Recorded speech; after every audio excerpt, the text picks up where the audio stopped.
Terima kasih rakan tugas di Wisma Bernama Global ASEAN bersama saya Hafizudin Yusof. Kita mulakan dengan perkembangan terkini dari sidang kemuncak ASEAN ke-47 dan sidang kemuncak berkaitan yang berlangsung di Pusat Konvensyen Kuala Lumpur KLCC yang secara rasminya membuka tirai pada Ahad. Dan lebih bersejarah, ASEAN di bawah kepengurusan Malaysia pada 2025 secara rasminya telah berjaya mengikat Timor Leste sebagai negara anggota blok rantau ini yang ke-11. Perdana Menteri Datuk Seri Anwar Ibrahim menyifatkan keanggotaan Timor Leste adalah pencapaian dalam usaha mengukuhkan semangat kebersamaan ASEAN secara berterusan. Timor Leste's historic admission into ASEAN today gives new meaning to that vision. Congratulations again to President Ramos Horta, Prime Minister Zardana Gosmao.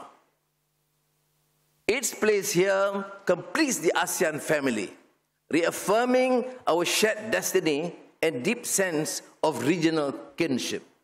Within this community, Timor-Leste's development and its strategic autonomy will find firm and lasting support.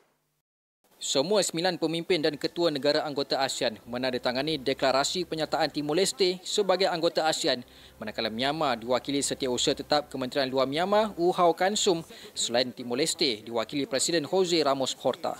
ASEAN yang ditubuhkan pada 1967 kini mempunyai 11 anggota iaitu Brunei, Kemboja, Indonesia, Laos, Malaysia, Myanmar, Filipina, Singapura, Thailand, Vietnam dan Timor Leste melengkapkan representasi geografi Asia Tenggara.